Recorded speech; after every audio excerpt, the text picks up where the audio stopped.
In Chapter 2, we're going to cover a few basics of testing and assessment.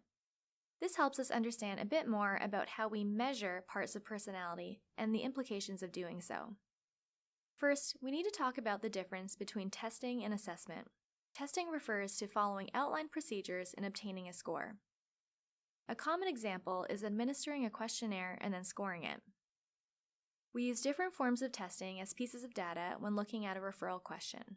It's critical to remember that testing should never be the sole instrument used to make a diagnostic decision about a client, but we'll get into that more in a moment. Some tests are considered high inference and some are considered low inference. Another way to think of these terms is that tests can be more subjective or objective. Tests like the Rorschach are considered higher inference because the result of the test depends on the examiner's subjective judgment of the examinee's ink blot responses.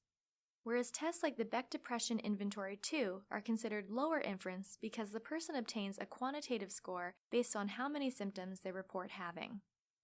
Assessment, on the other hand, is the entire interaction between a trained examiner and the examinee. The tests and resulting data are considered in an assessment, but they're only a component of it. There's a piece of clinical wisdom that says no clinical question can be answered solely on the basis of a test score. You have to engage in a thorough assessment process in order to ensure that the test score fits into the context of the larger clinical picture. So for example, a woman in her early 50s was concerned with early onset dementia, so she went to see a neuropsychologist. The neuropsych administered a test called the Wechsler Memory Scale. In one memory domain, the woman had a certain score of 100, which is average at the 50th percentile for other women her age. So the neuropsych said that she was okay and was not developing dementia. However, what was the error in that logic? Well, that score was decontextualized or not taken into context. The neuropsych should think about additional pieces of information. Like, what was her IQ? What were her previous memory scores if they're available? Or what was her occupation? If she was a surgeon with a high IQ, a score of 100 might represent a poor score compared to how she would score previously. What about her day-to-day functioning? Did she notice that she was all of a sudden forgetting the names of people she had known for a long time? In that case, a score of 100 might reflect a score that is lower than she would have gotten previously, even though it's still in the average range. Assessments can help establish therapeutic goals and improve personal insight. If the client is presenting with multiple problems, they may find one more distressing than another, and you may want to work on that first. For example, someone may present with depression and panic attacks. Depending on the severity of each, you may want to start working on one before the other. If the depression is severe and the panic attacks occur once every few months, you may want to focus on the depression first. But if a client experiences multiple panic attacks on a daily basis, you may want to focus on that first. Assessments can also help to establish a diagnosis or clarify a problem. This is a lot more difficult than it sounds. There are certain diagnostic criteria for each disorder, but a lot of the criteria for different disorders overlap. It's helpful to have multiple tools to try and tease out which diagnosis fits best. Assessments are useful for treatment planning and evaluation. Once you have an idea of the presentation or diagnosis, you can start working through the empirically supported treatments and deciding which one would best help this client. Assessments also help with employment and forensic decisions. This has become increasingly important in today's world. Custody decisions are difficult, and psychologists play a role in this process. For something that can impact many lives, it's important to have as much information as possible to make an educated recommendation. I could continue on about all the implications of assessments, but we'll leave it at those four for the purposes of this class. When we try to measure personality, we have no perfect indicators. We only have clues. And we can use those clues as data. We can minimize the ambiguity of these clues by using multiple methods and sources to collect data on a person. There are four broad classes of personality data, and we're going to examine each of these in more detail. We obtain self-data by simply asking the person directly. But how do we do this? A person can fill out a questionnaire, or we can interview them using unstructured and structured methods. An unstructured interview is free-flowing, and you can ask any question in any order to obtain information. A structured interview consists of standard questions that you must ask in a specific order. This type of data can have variable breadth. This means that we can get specific information such as a person's level of depression symptoms using the Beck Depression Inventory 2, also known as the BDI-2.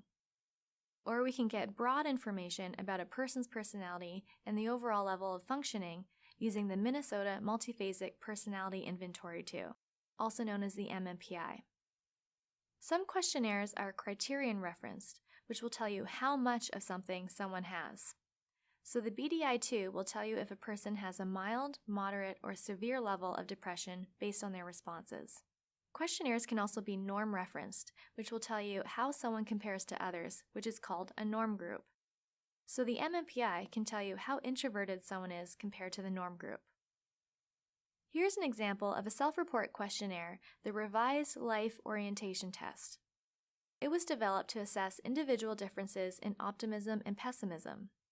This measure has been used in a good deal of research on the behavioral, affective, and health consequences of this personality variable. Take a minute to pause the video and answer these questions. Scoring it requires a few steps. First, you need to reverse score items 3, 7, and 9. So for example, if you wrote a 4, change that to a 0. If you put a 3, change it to a 1, and so forth. Remove items 2, 5, 6, and 8. Don't include these in your calculation because they're actually distractor items. Sometimes people inadvertently change their answers when they know what the questionnaire is measuring. This refers to the demand characteristics of the questionnaire. Distractor items help to reduce the likelihood that people will change their answers due to demand characteristics. Now sum the items 1, 3, 4, 7, 9, and 10. Since the Life Orientation Test is a norm reference questionnaire, we can compare our answers to a group that compares to us. That is, we can compare our answers to a norm group. The average for a group of college students is 14.33. If you scored between 10 and 18, which are the scores for the average, plus or minus the standard deviation, you have average levels of optimism compared to your norm group.